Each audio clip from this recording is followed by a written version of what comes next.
People have often asked me, how do you describe a voice like that? And to my way of thinking, and I've been a writer for a number of years, I honestly don't think there are adequate words in the English language to properly and fully describe the sound that came out of Mario Lanza. It's almost as if you try to describe the colors of a sunrise or a sunset to someone who cannot see.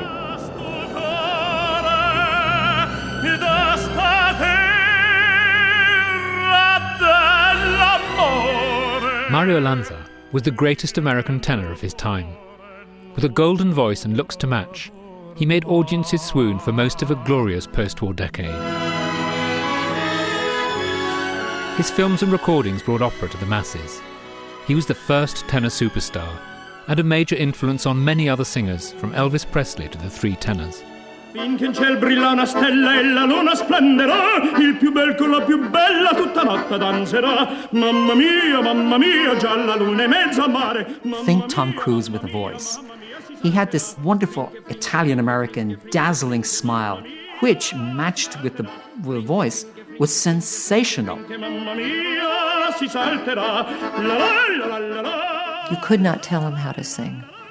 He just had that drive, you know, very much like a racehorse.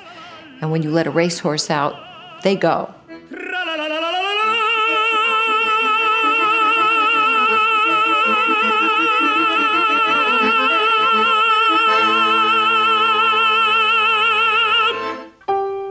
He could also move with consummate ease from the rich emotional world of Italian opera to the sugar-sweet sensuality of pop and show tunes. Because you're mine, the brightest star I see looks down my love and envies me. Because you're mine, because you're mine. At the height of his hit-making career, he sold more records than anyone else in the world, including Frank Sinatra. He had a warmth, he had a certain quality that just warmed your heart. It was beautiful. And he sang with schmaltzy feeling. You felt it, you know, it was beautiful. It was a true Italian singer. He was lovely.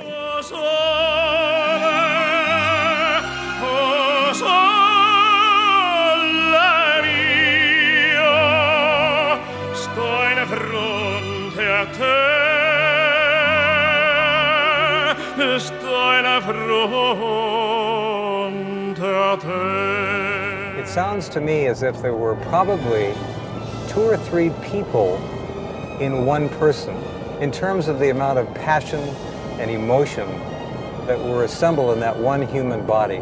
It was almost too much for one person, and I think ultimately that was probably what caused all the trouble. Recitare mentre pressa dal delirio. Most of the stories and roles which Lanza enacted on the screen uncannily mirrored the trials and tribulations of his own life. A prisoner of his iconic status, he increasingly struggled with the rift between reality and make-believe.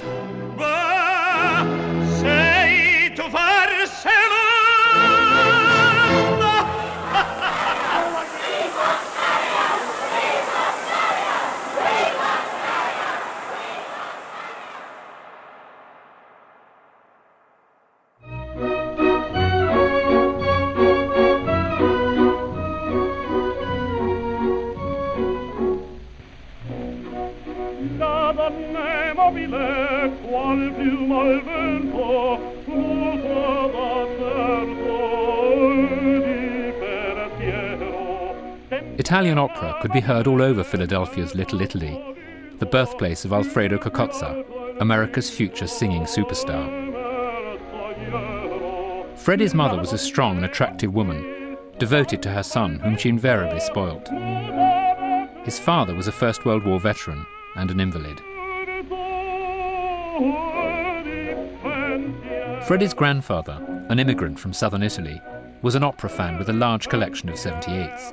The young boy was enchanted by all the great voices, especially Caruso's, whom he sought to emulate.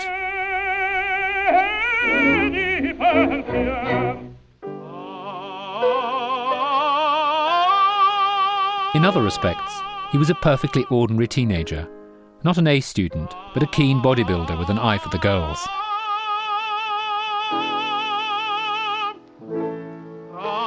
His mother Maria worked at 2 jobs to pay for his singing lessons. Caruso started out as a baritone and worked up to becoming a tenor.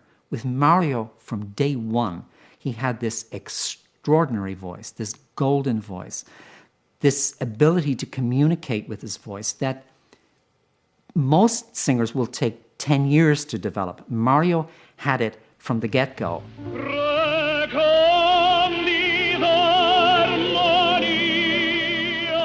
Freddie Cocozza's rise was meteoric. His career was launched when he was discovered by the world-famous conductor Serge Koussevitzky.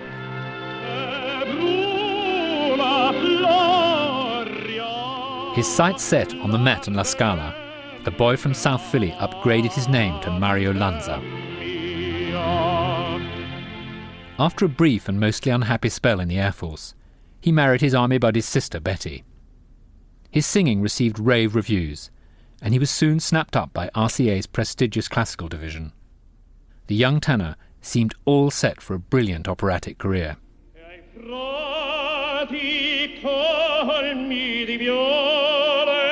It was at the Hollywood Bowl in 1947 that things really took off, but not quite in the way that Mario Lanza had planned.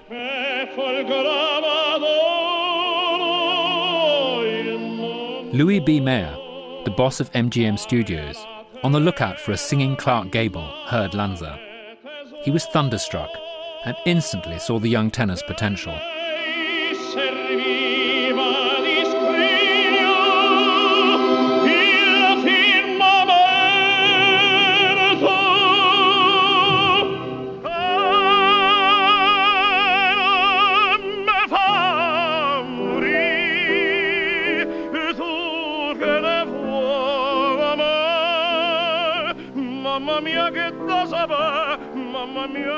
That was the time when the musical thing at MGM was really taking off.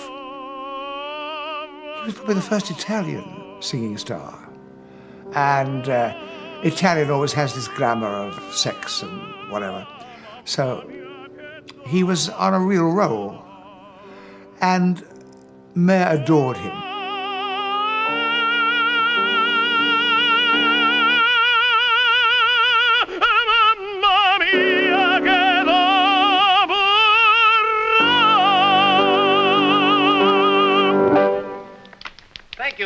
Thank you. Hello. Goodbye. Oh, wait a minute. Just sign here, lady. There's no extra charge for the song. Do you know, you have a wonderful voice. Thanks. You should do something with it. Louis B. Mayer was so different from all the other studio heads. He really loved the idea that he was this father figure, an advisor to all these wonderful, beautiful, talented people who were so grateful to him. The moment they were signed, it was like going through a sort of medical examination. Every feature was examined. Can the nose be improved? Can the teeth be fixed? All that went on. They were really MGM creations, like sculptures in a way.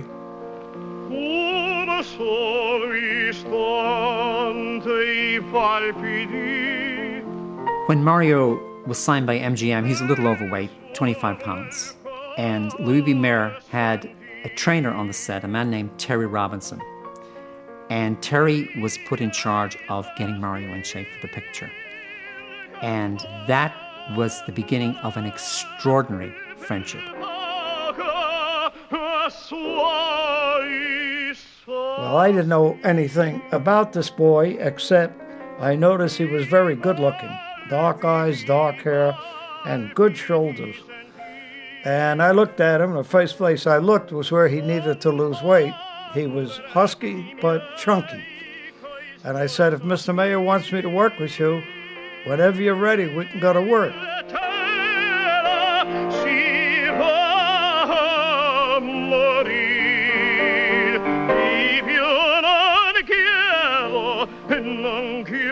And we got home, met his wife, and they put on this record, and I sat there listening. I said, you know, that's Caruso, but I never heard him sing that well. And they both sort of giggled. And I looked, I said, did I say something wrong? Isn't that Caruso? And Betty said, no, it's him. And I said, what?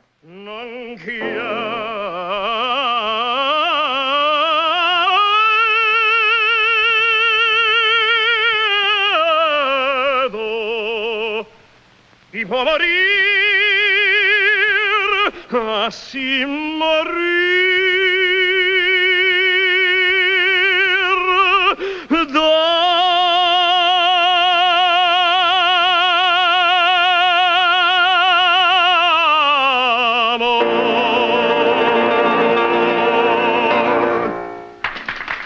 Thank you, Miss. Mario's first film got rave reviews. Who is this Mario Lanza? Where did he come from? We want to hear him sing. He's so handsome. I mean, the compliments were unbelievable. So we knew then at that time a star was born.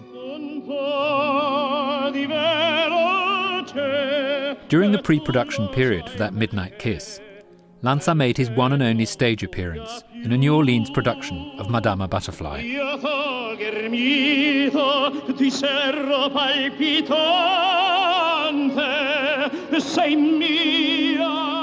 There's a wonderful photograph taken at the time in the French Quarter.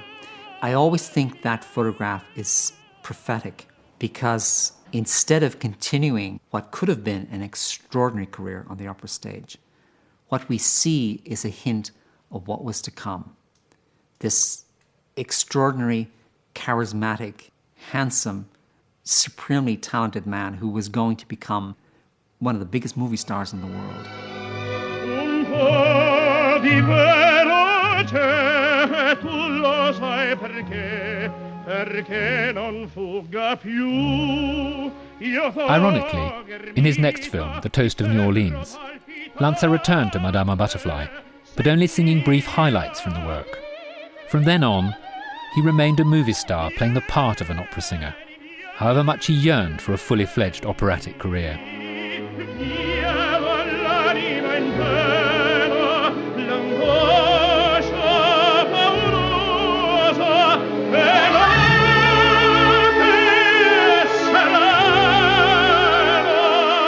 When he signed with MGM, he believed he could balance the two careers. But once the Hollywood juggernaut started to roll, he was pulled in so many, many directions. And everything he touched, it's almost a cliche, but everything he touched turned to gold. Be my love, for no one else can end this yearning, this need that you and you alone create. Just fill my arms the way. Be My Love eventually sold 2 million copies and gave Lanza one of his first gold discs. RCA, who had signed an unknown in 1945, were to see their profits rise and rise. Be my love, and with your kisses set me burning. MGM did everything possible to capitalize on their hot property's rising popularity. What does happen is that when one does take off, it happens rather quickly, once it happens. A television show can take off, one feature, and it's an identity crisis. One day you walk out of your home and you're a struggling actor, and the next day you walk out and everybody's looking to you as some ideal that you can't possibly be for them.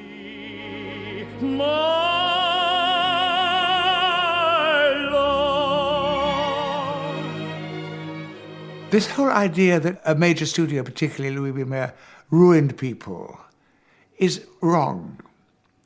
There were people who were destined to be ruined, and there were people who were destined to survive. And it's a question of character, really. I think from the day he came out here, he felt in many ways beneath some of the superstars and some of the heads of the studios. And, you know, being at MGM is a threat under any circumstance. When you look around and you see Clark Gable and Walter Pidgeon and Greer Garson and Ava Gardner, and hey, you're Mario Lanza, who, as you know, his real name was Freddie Kokoza. If you were just honest with him and straight with him and said you want to have a hamburger, he loved that. He was not looking for the oysters treatment.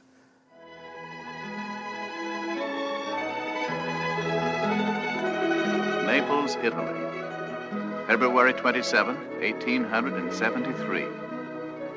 Men went to work. Women cooked and cleaned.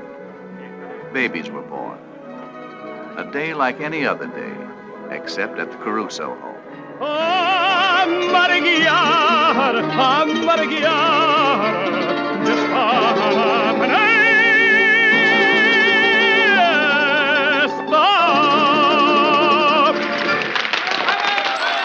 Whenever you talk to the three tenors, Pavarotti, Domingo, and Carreras, they'll all tell you that their idol was Mario Lanza. Well, in much the same way, Mario's idol was Enrico Caruso. Mi dispiace che sono in ritardo. Scusatemi. Excuse me, signor Vacharasinthu. Look at him. Excuse me. Wouldn't you know he was an Italian tenor? Perhaps my English is not good to understand your joke. Your English is vile and your clothes are worse. You have the manners of an April street singer. When you meet a lady, take your hat off. Even though the MGM Hollywood story of the great Caruso was not quite in keeping with the reality, what Mario was able to do with the great Caruso was to capture the essence of a really great romantic operatic tenor. For you and for the music, I go back. But remember, I do not swallow the insults. In that respect, at least, he really did pay the greatest tribute to Caruso that's ever been paid.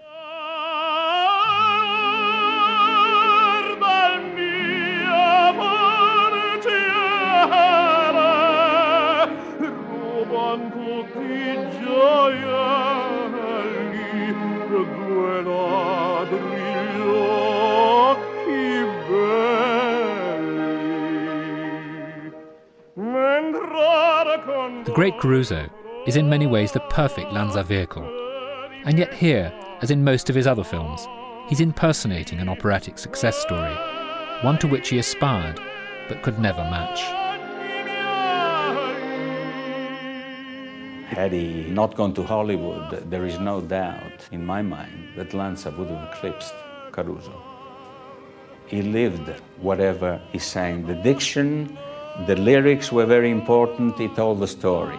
It wasn't merely that he was singing notes. He was actually telling you what Rodolfo felt like. This was Lanza's tremendous gift.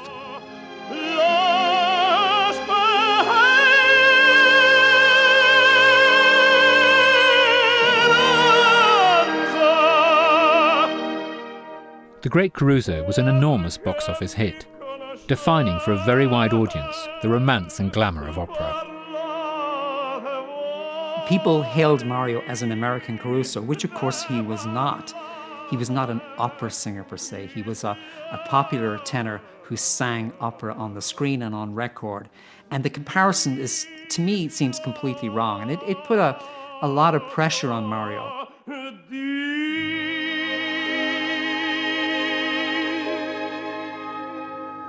In a way, it would seem that that is the culmination of his career, because with the Great Caruso, he is the apogee of his career. But it's not really. That is the beginning of the end, because that's where the conflict comes in. Here I am, world famous, but I'm not accepted as a classical singer, as an opera singer. I'm being called a movie star.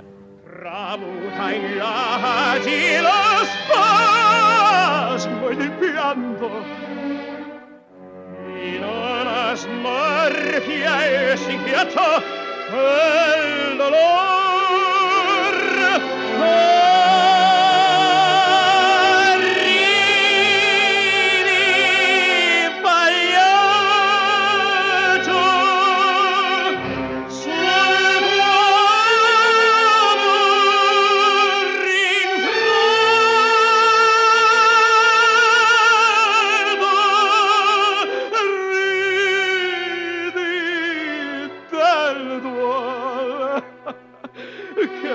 avvelena il cuore. I think he was, in many ways, threatened by his talent. It frightened him to be that good, and it frightened him to be recognized as that good. It's a funny thing. A man thinks he has a voice. The truth is the voice has the man. All my life it is this way. And then all the important times of my life, when I want to be somewhere, the voice has to be somewhere else.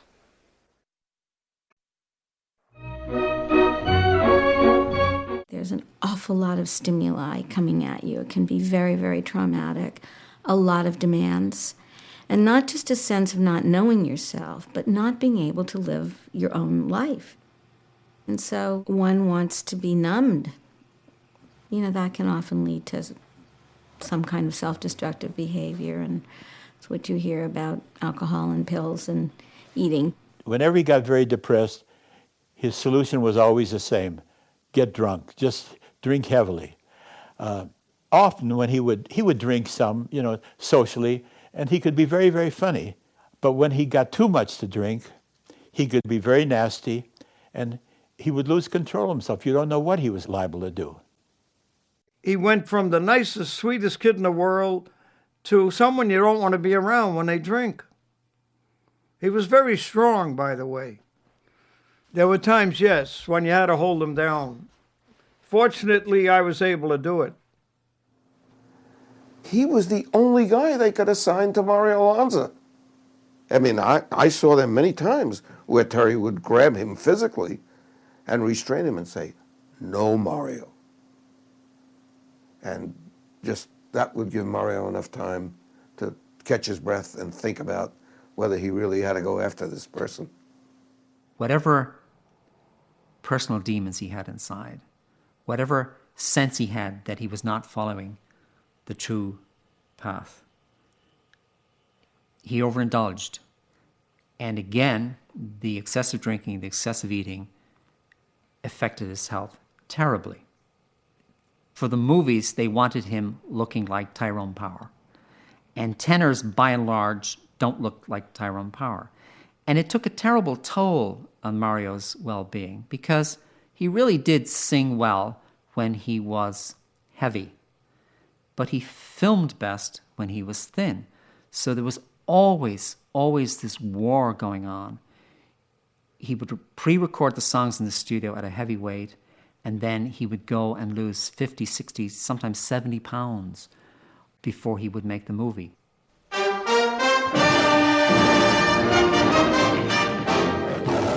Questo quella per me pari sono a quant'altre d'intorno mi vedo del mio cuore l'impero non cedo egli ad una che d'altra beltà. Everybody at the studio that I knew, that I talked to, always had the same thing to say. The guy is great. He's so easy to work with. Then after the great Caruso, they put him in an army movie, and he didn't want to do it. May I please have your autograph? Sergeant, give me a break. I'm an opera singer. Is that so bad? Bad? Mr. Rossano, I'm your biggest fan. Sergeant, The next Mario Lanza money spinner had such a poor script that the singer tried hard to get out of it. Listen, Mr. Rossano, the night I heard you sing Pagliacci was the biggest thrill of my life. And I've also heard you sing Faust and Samson and Delilah, Trovatore. Studios were the bosses.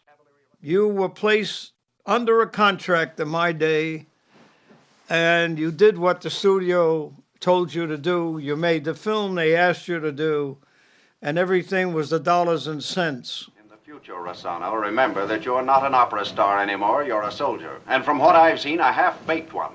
But you're going into the oven, and you're not coming out until you're well done. Anyhow, the picture was made with a lot of aggravation, a lot of hostility, and he was mad at everybody in the studio. Compliments of Sergeant Batterson. Well, as cooperative as he had been during the other three movies, he did everything he could to aggravate everybody. And when we kiss. Some of it seems silly now, For example, he didn't like the leading lady. So the day they were supposed to have a love scene of kissing her, he goes and eats a raw garlic. For no other reason except to irritate her, you know?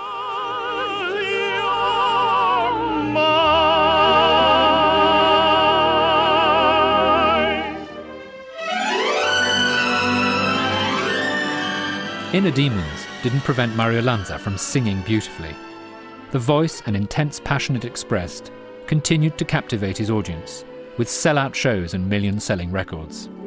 You do something to me, something... He really believed every song. I don't know how else to say it. He sang from his soul.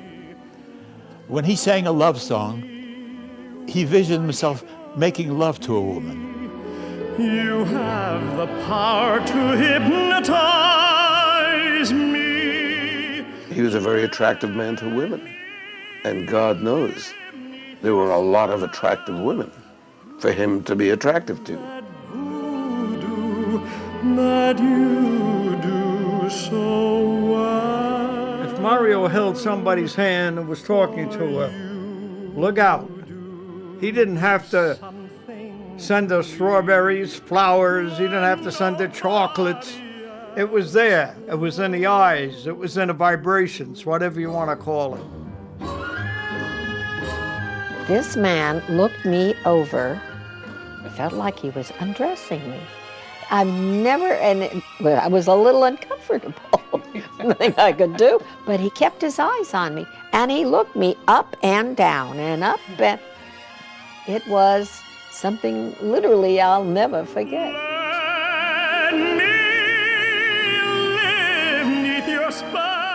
He had this ravenous appetite, whether it was for food, or whether it was for booze, or whether it was for women. It just overwhelmed him. But he would ask me, he'd say, he knew I worked with Bob Hope, and he'd say, what does Bob Hope do? I say, hey Mario, Bob Hope understands what's going on. You know, you can't go into an orchard and eat all the cherries.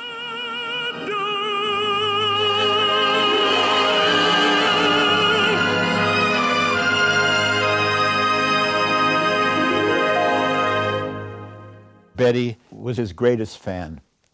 I mean, as far as she was concerned, he could do no wrong. Everything he did and any criticism that anybody ever made, right or wrong, as far as she was concerned, they were terrible to criticize him. Mario was very much in love with her. This didn't stop him from having other love affairs, but he still was very much in love with her. She would get drunk waiting for him to come home, and then he would come home and she would smell perfume or whatever, or accuse him of whatever. And, you know, they'd get into these god-awful fights, you know. But they loved each other intensely. The way she coped with it a great deal, instead of facing it, she would take sleeping pills and just sleep for 2 or 3 days. Several times, we rushed her to the hospital because she had taken an overdose of sleeping pills. It seems silly.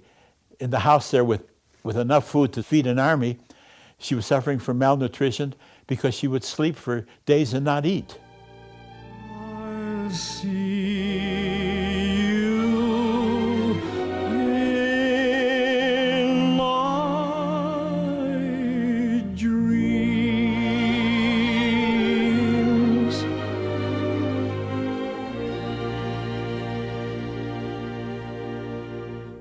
Do you know what Mommy's doing right now? Mommy's learning how to use this equipment, sweetheart, so that she could record Daddy. Isn't that goody? Oh boy, oh boy, oh boy is right. How do you feel, honey? How much do you love me, sweetheart?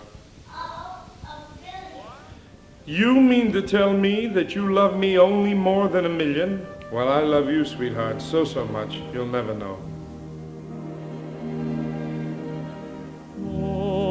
Overhead the moon is beaming.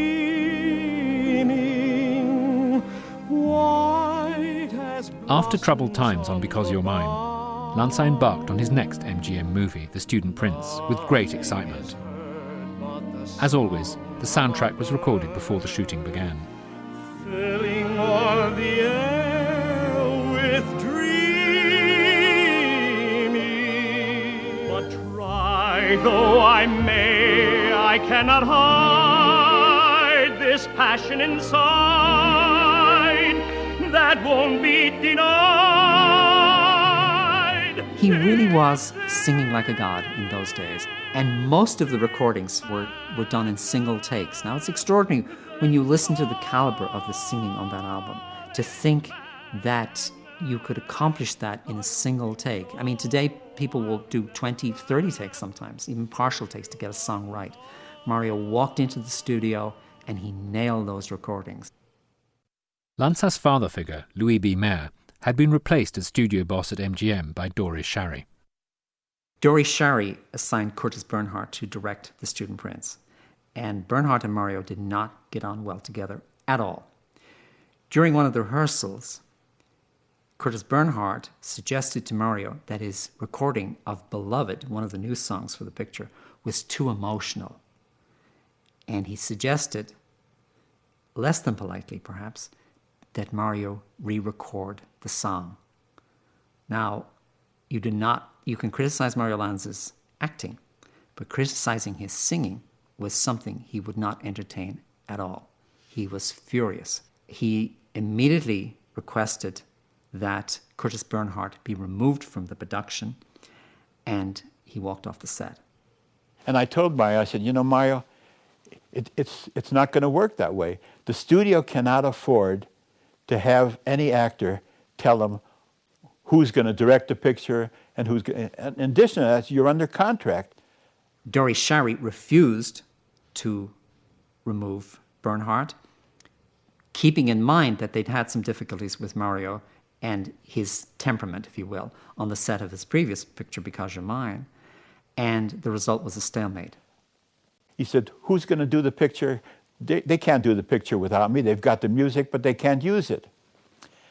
Well, MGM filed a lawsuit against Mario, and they got an injunction against him which forbid him from doing any other performances until the MGM picture was completed, which meant that no more money was coming in, and everything just stopped at a standstill.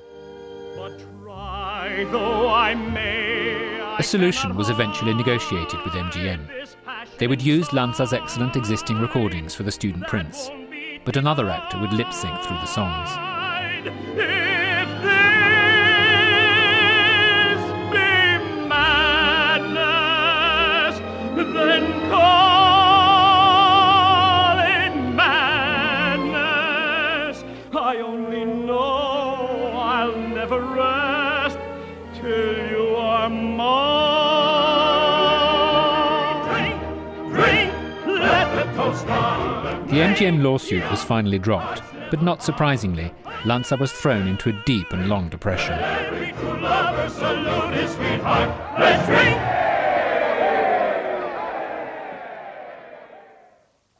I didn't hear from her for about 2 or 3 months. And I get a call from, actually he was a photographer, but he also managed a photoplay office just at the edge of Beverly Hills. He said, Mario's here, he's cockeyed drunk. I'm afraid that he's going to either kill himself or hit somebody. So I went up there and I took a look at Mario, and he looked green to me. Literally, his skin had a greenish tint to it, and he was so drunk. And later on, the doctor told me that Mario should be written up. He said he had more alcohol in his blood that technically no man should have been able to survive it. This is really how it started when I took over Mario's career. His Hollywood career in tatters, this might have been the moment for Lanza to move out of show business and back into opera. But Al Teitelbaum had different plans for Mario. Live from Television City in Hollywood, Edgar Bergen and Charlie McCarthy. I had Mario in the Los Encinas hospital to sober him up really enough, and also to lose enough weight. And our special guest, Mario Lanza. Beat him! Backstage, Metropolitan Opera. The house is dark, empty. Onto the vast deserted stage steps a man. It's Mario Lanza. He sings Vesta la Juba, the tragic clown's lament, from the immortal opera I Pagliacci. Given Lanza's track record, the producers of Shower of Stars were not confident in Mario's ability to perform live, and persuaded him, against his better judgment, to lip-sync to old recordings.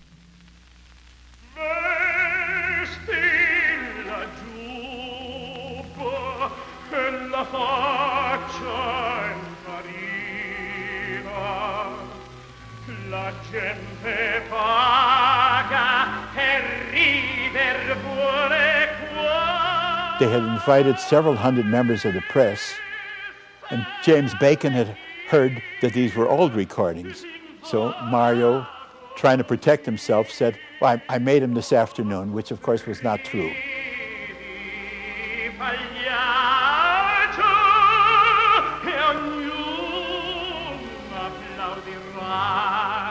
And of course the next day, all the papers came out as though he had pulled some kind of a swindle, that obviously he had lost his voice, which was not true. If everybody had just kept cool, he would have been able to sing, everything would have been fine.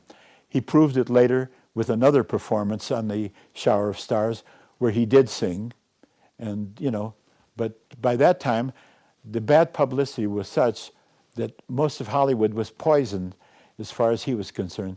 Someday, when the winter is over. With no hope of a movie, Al Teitelbaum accepted a record-breaking offer from a Las Vegas casino, the New Frontier. Twice the fee paid to Sinatra a few months earlier. Las Vegas was not exactly La Scala or Covent Garden, and yet the legendary voice could still draw a sell-out audience. But the combination of a sore throat and nerves led Mario to go on a heavy drink and barbiturate binge. He passed out and eventually cancelled both shows.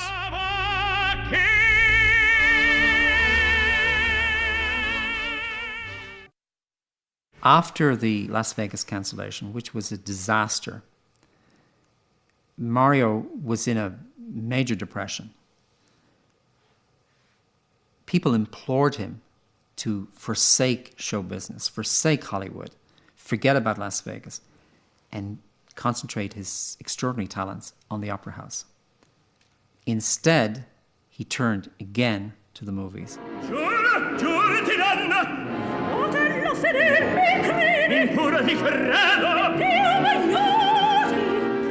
Serenade was a cut above most of Lanza's earlier films. A decent script, some great singing, and charismatic co-stars.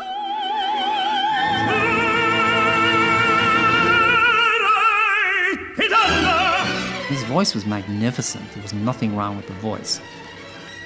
Some believe it was even better than ever. It was darker, it was richer. But his sense of purpose was not quite the same.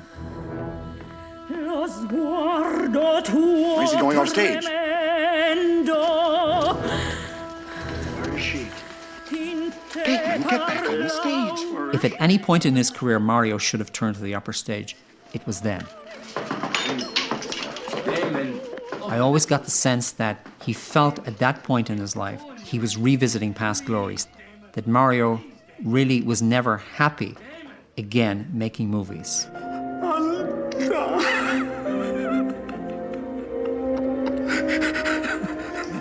no way back. I can't sing. I can't sing. The voice is a gift from God. And he took it back. No, the woman, the Americana, she took it. Stop it, Juana. The songs are your happiness. Stop it. And she killed them. She made you afraid to sing. Stop it. He was dull in person. He was very good actor. He was a big singer without playbacks, without microphones, always a natural. But the real thing is that he had something sad inside of him.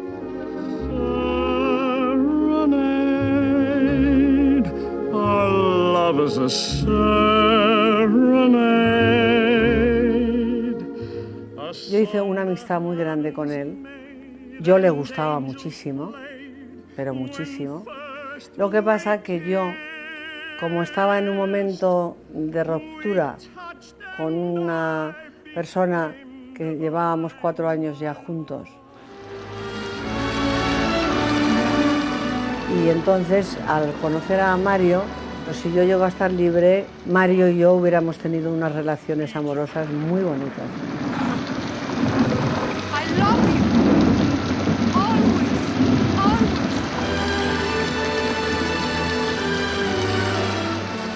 Pero yo lo notaba que él tenía problema como hombre, que él creía que no gustaba a las mujeres por estar gordo. Él, todo su problema era la gordura.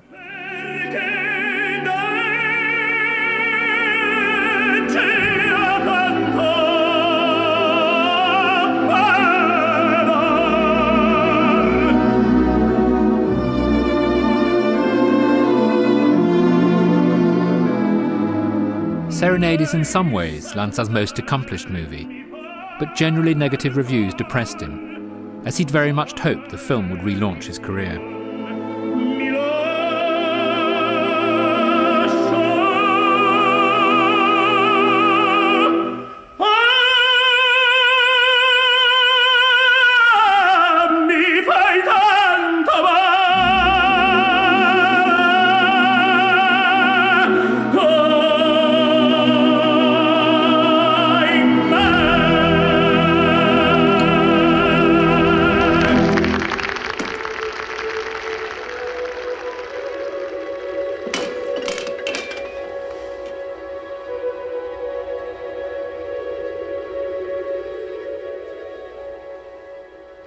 In the spring of 1957, with Hollywood still doubting his bankability and an enormous tax bill, Lanza decided to relaunch his career in Italy.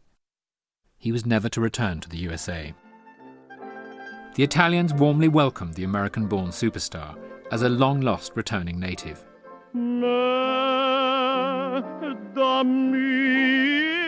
He felt more at home in Italy than he did in America in the end. Oh yes, it was a mutual love affair, the Italians and Lanza.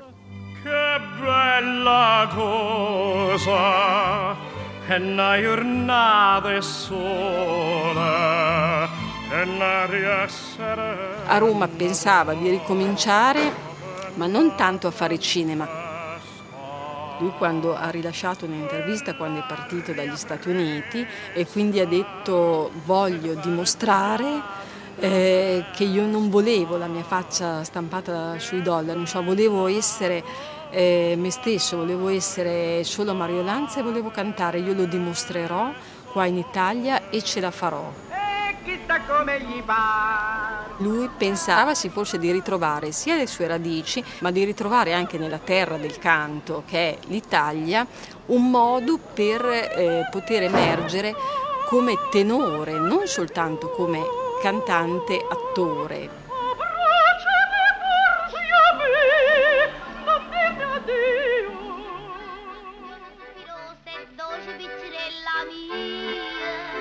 But even in Italy, serious opera proved to be something of a dream. Lanza soon became involved in a particularly lightweight movie, The Seven Hills of Rome. Arrivederci Roma, as it was known in Italy, was the least operatic and the most pop of all Mario's films. How old are you? Quanti anni hai? 10. How long have you been singing like this? She was born singing, signore. Business not so good, huh? No good for me either. Maybe I can do you some good, who knows? Io cantavo a Piazza Barberina, mi ha applaudito lui, i suoi figli, la sua moglie e mi ha scelto per fare questa parte nel film Arrivederci Roma.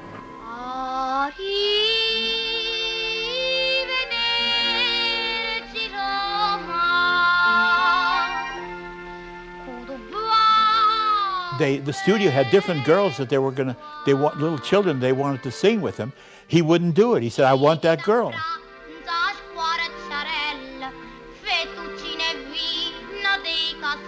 And I said to Mario, how are you going to sing with this girl? He said, don't worry about it. He said, I'll sing to her, you know, in her key. He said, she's my good luck girl.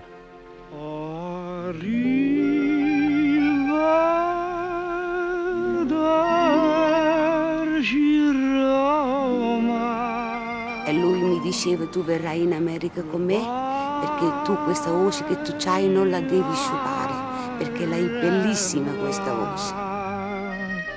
Si rivede a spasso in carrozzella e ripensa a quella sciumachella che era tanto bella e che gli ha detto sempre no.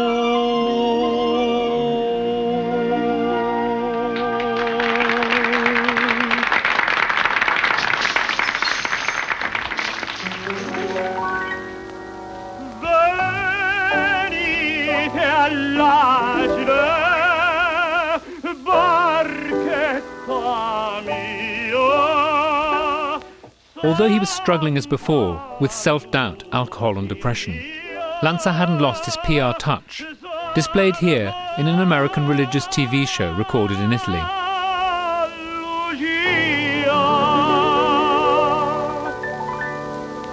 Hello, friends. I'm Mario Lanza, and here to help present the Christopher program. Here is Father Keller, the founder of the Christophers. Good to have you, Mario. You're wonderful to be with us. The inner turmoil was well hidden behind his customary charmer's mask. Honestly, it's amazing that each and every time that we do go out on the stage, I feel, I say we, I mean the accompanist and my wife and my wonderful children, my mother and father, everybody who takes a part in this career. I feel that it's such an exciting thing. It's a thing that brings so much beauty to those who, at the moment, love what they're experiencing. That's right. And in its way, isn't it true that it is beautiful? It is. That moment of excitement. And the world needs beauty. Ah, you need to get away sometimes from reality to the world of illusion. Well, there's so much.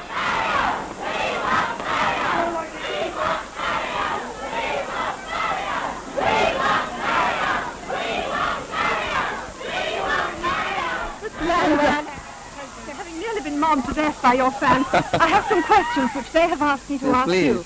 The first is, how long are you going to be in England? Well, this time only until the 26th of November. Are you coming back again? Yes, I hope to come back to live here for a while. Oh, really? Yes, I mean it. Well, you bringing your wife? Surely, my wife and children. Well, now, another thing they wanted me to ask you is, are you going to be singing any arias for the Queen? Well, let's leave it as a secret, huh? Where's our other girl back? What people don't realize is that Mario Lanza actually didn't like to perform live to an audience. He was basically a movie star. And he started to get a little nervous about doing this important show in front of the Queen of England. And he got himself into quite a nervous state. So that meant he was drinking very heavily. Anyway, we rehearsed in the afternoon, and he gave it everything, and he sang beautifully. Everybody stood up and cheered, and he walked off. He was so happy. We got back into the dressing room, and the door opened as a photographer. Anyway, I hustled him out, turned round. Mario had lost his temper. He struck out, hit me, and knocked me down. In actual fact, he knocked me out.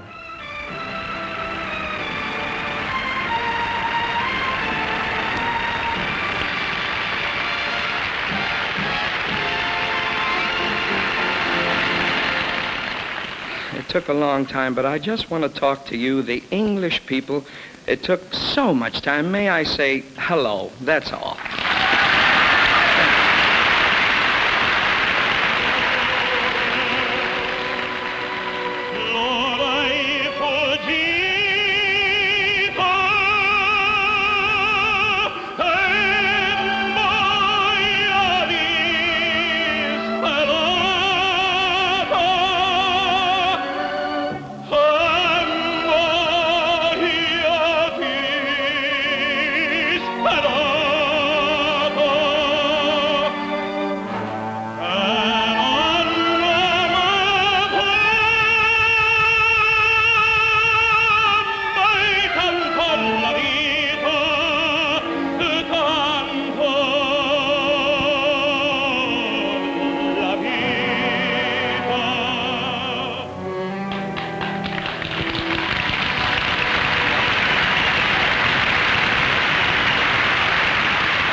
During Mario's final concert tour, all the years of crash dieting with MGM, all the excesses, really started to catch up with him. He had a very bad case of phlebitis. He was warned by a doctor in Germany to curtail that lifestyle or else he would be dead from a clot in a year. And that didn't help his operatic potential as well, because if Mario, for example, agreed to sing at the Rome Opera House or La Scala, the management had to be comfortable in thinking that he would turn up. Now, anybody who heard him sing certainly knew he had the voice, but his health by that time was making his appearances unpredictable. So I was a half hour late. I forgot to change my watch coming in from London. That I do believe, Mr. Costa. I can still smell that good English gin on your breath. Come prima, I can thrill. Come prima, I love you and always will. You're the first one, yes, the first one. You're my one and only one. He was a movie star, but he was still talking about returning to the opera house. But the longer he stayed away from the opera house, the harder it was for him to make the return. He was still being compared to Caruso. He knew if he'd gone and sung at Covent Garden that the inevitable comparisons would be made, which was unfair because he'd been away from it for so long. Fresh pineapple all the day long, make you happy, happy, healthy and strong. Then you feel so alive when you sing this song. Pineapple finger. Pineapples grow big where the sun is hot. Mario, in many ways, sold his talent short by staying in the movies. It was a trade-off, and I think it really took a terrible toll on his well-being.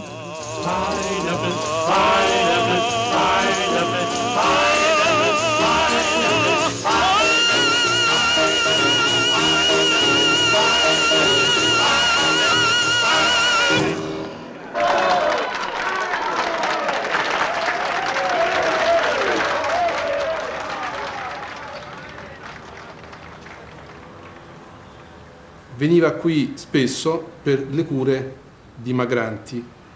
Consisteva praticamente nella cura del sonno, il paziente non mangiava, dormiva quasi sempre e l'effetto poi era evidente perché dopo un mese era dimagrito di 20 kg. E ogni volta che veniva si rivolgeva a me perché lo conoscevo molto bene, a fargli un po' di compagnia, a parlare. Quando si svegliava aveva bisogno di qualche cosa di particolare e mi chiedeva la birra Lovenbrau.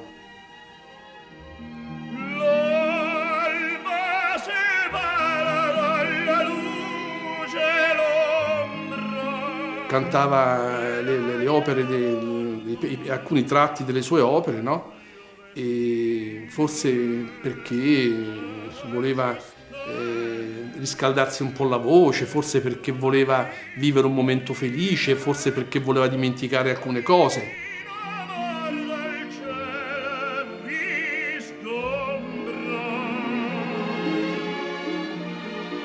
Quella mattina del 7 ottobre, quando cantò e cantava al quarto piano, addirittura si sentiva da sotto alla clinica e tutti dicevano è Mario Lanza che canta. Era veramente straordinario. Non lo dimenticherò mai.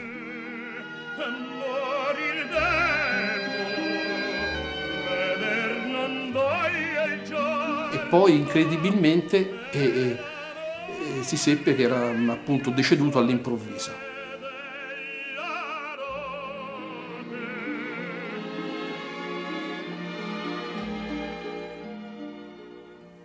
Cantò al mattino e poi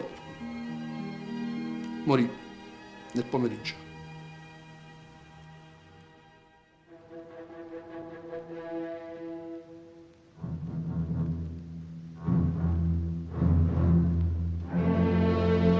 Recitar mentre presso dal delirio. Always one for excess, even after his death. Mario Lanza had 3 grand funerals, one in Rome another in Philadelphia, and the last in Hollywood. His wife Betty, her heart broken and relying more than ever on large doses of sleeping pills, only survived him by 5 months. Tu sei pagliaccio.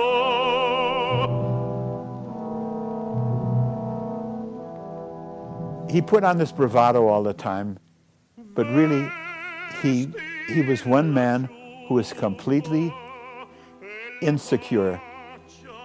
He had jumped up so fast that he was not sure that he really deserved it. And he'd kind of look at you like a little boy. This huge star with this gift, this voice. And he would look at you like a little boy and go, I don't know. Mario's great gift as a singer was he was able to sing Puccini or Cole Porter with consummate ease and believability.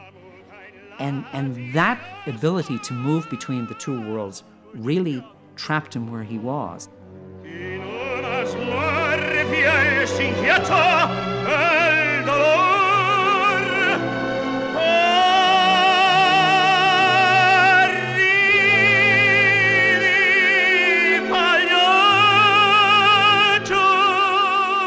Luciano Pavarotti and Jose Carreras and Placido Domingo have all said that they grew up watching my father's movies.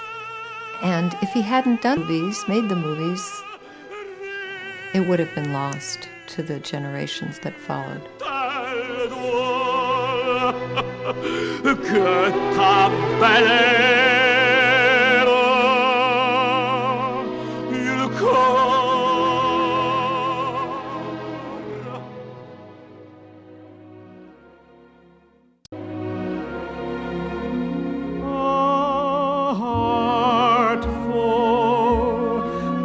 Joy and gladness will always banish sadness and strife. So always look for the silver lining and try to find the sunny side.